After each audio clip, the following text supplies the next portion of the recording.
ఓం సాయిరామ్ శ్రీమాత్రే నమః. అందరికీ నమస్కారం అండి. అందరూ ఎలా ఉన్నారు? సుఖంగా సంతోషంగా ఎప్పుడు ఆయురారోగ్యాలతో ఉండాలని మనస్ఫూర్తిగా కోరుకుంటూ, ఈరోజు బిడ్డ దుర్గమ్మ తల్లి ఆశీస్సులు నీపై ఉండాలి అని చెప్పి నీకు ఈరోజు దుర్గమ్మ ఒక సందేశం తీసుకొచ్చాను. మరి ఈరోజు దుర్గమ్మ తెచ్చినటువంటి సందేశాన్ని విను బిడ్డ.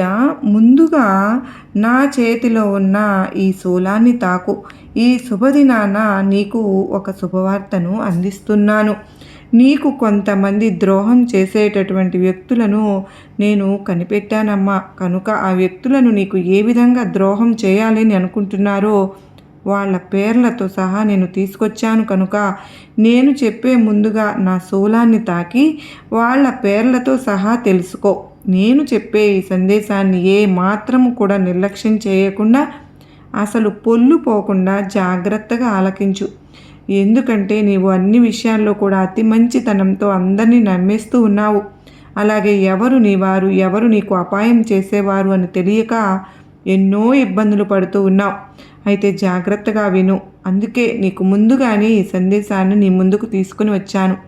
ఇక ఏమాత్రం ఆలస్యం చేయకుండా నేను చెప్పేది జాగ్రత్తగా వినే ముందుగా ఒక్కసారి నా చేతిలో ఉన్నటువంటి శూలాన్ని తాకు.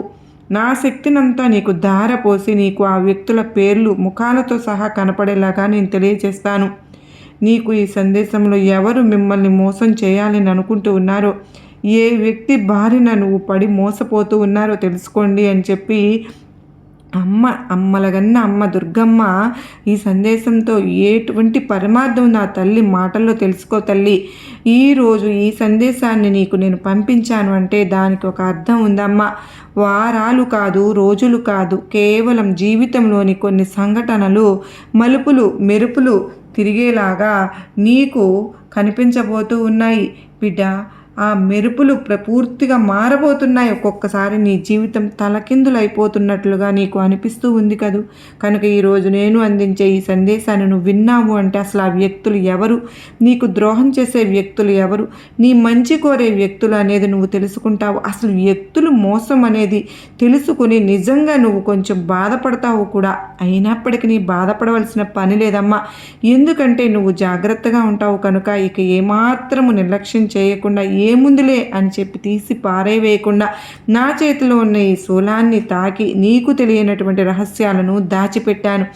వెంటనే తెలుసుకో. అశ్రద్ధ చేయవద్దు, నిర్లక్ష్యం కూడా చేయవద్దు. ఈ రోజున పూర్తిగా విన్నావు అంటే నీకే అర్థమవుతుంది.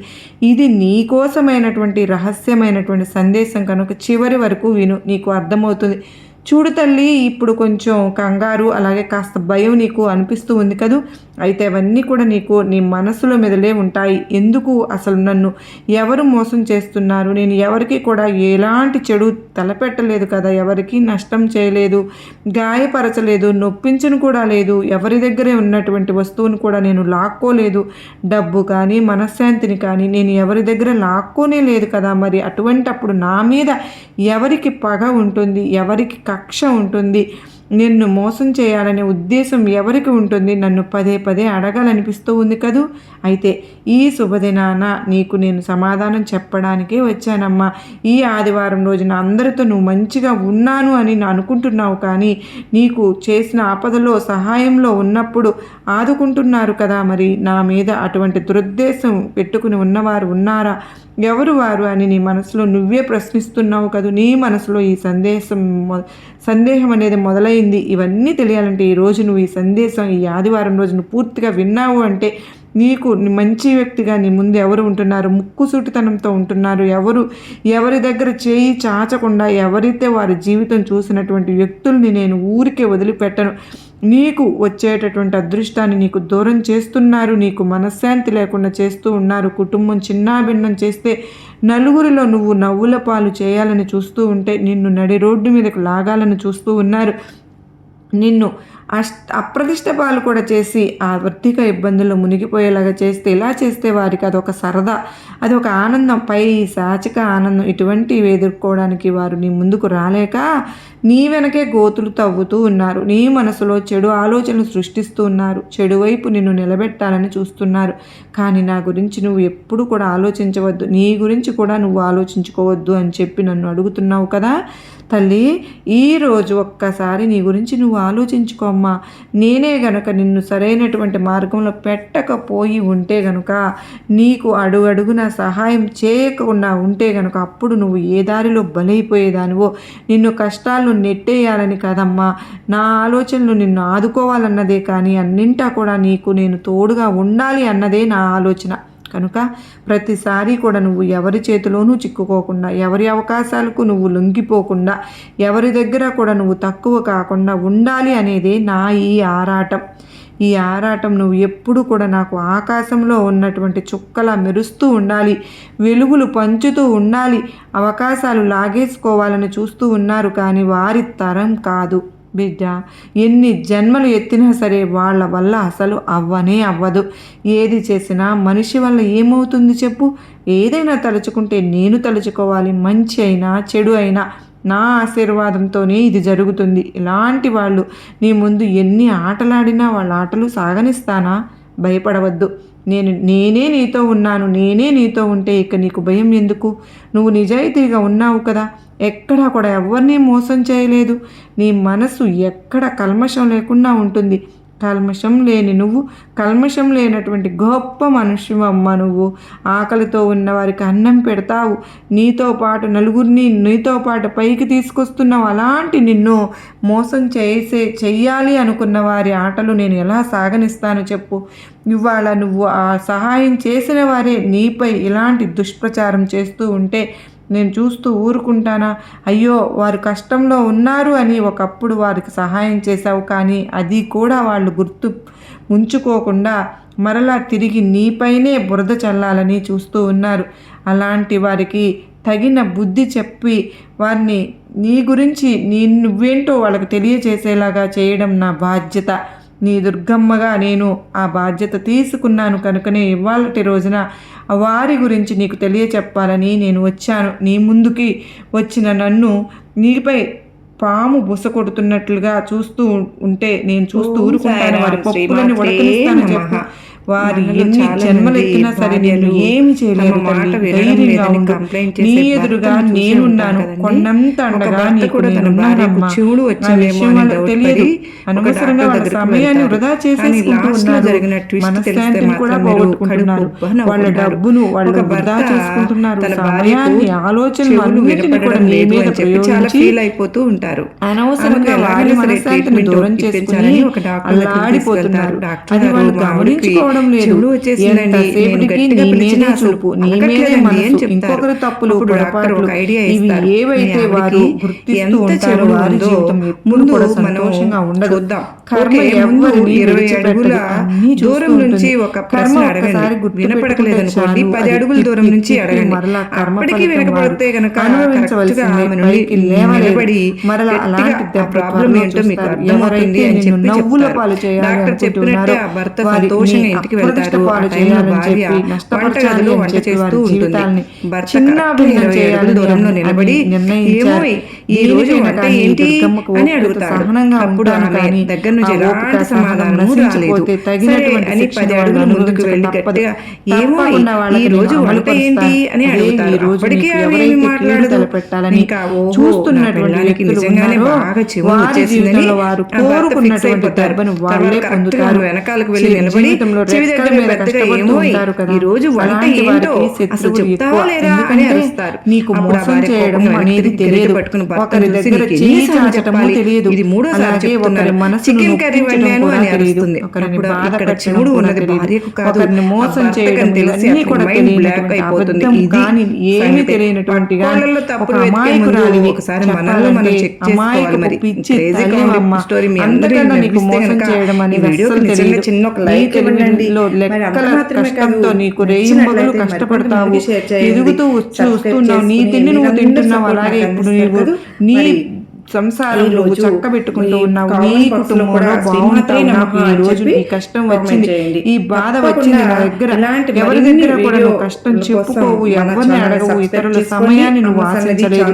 అటువంటిప్పుడు ఏమవుతుంది అంటే కొందరిలో ఒకలాంటి ఈర్ష్య మొదలైంది. ఈ వ్యక్తి ఎవరి దగ్గర కూడా చేయి చాపడం లేదే, అసలు ఎందుకు ఈ వ్యక్తికి జీవితంలో ఇంత చక్కగా ఆనందంగా ఉన్నారు, ఇంత బాగా ఎదిగిపోతూ ఉన్నారు, మేము కూడా తనతో పాటే జీవితం మొదలు పెట్టాం కదా, మరి మా జీవితం చూస్తే అల్ల కల్లోలంగా ఉంది ఏంటి, మా జీవితం ఎక్కడ చూసినా గొంగడి పురుగు అక్కడే ఉన్నట్టుగా, ఎంత చెప్తున్నా ఎంత సంపాదిస్తున్నా తనంత సంతోషంగా మేము ఉండలేకపోతున్నాం ఎందుకు, ప్రశాంతంగా ఉండలేకపోతున్నాం ఎందుకు, ఇక తన కుటుంబంలో అతను ఆమె ఎంత సంతోషంగా ఉంటున్నారు, తన కుటుంబంతో ఎంత సమయం గడుపుతున్నారు అని మా వల్ల ఎందుకు కావడం లేదు, మేము ఎందుకు అలా ఉండలేకపోతున్నాము, ఏంటి సమాజంలో వారికి వచ్చినంత పేరు మాకు ఎందుకు రావడం లేదు, అసలు వాళ్ళు చేసేదేంటి మేము చేసేదేంటి, ఎందుకు వాళ్లకు అటువంటి మంచి మనశ్శాంతి లేకుండా నేను కూడా చేయాలి అని చెప్పి నీ కుటుంబాన్ని చిన్నాభిన్నం చేయాలని నిన్నే టార్గెట్ చేసుకుని ఉన్నారు, నీ పనుల్లో ఆటంకాలు ఏర్పరచాలని చూస్తూ ఉన్నారు, నీ ఎదుగుదలను ఆపాలని ప్రయత్నిస్తూ ఉన్నారు, ఎందుకు అలా చేస్తున్నారు అని చెప్పి అడగాలనిపిస్తోంది కదూ నా దుర్గమ్మ.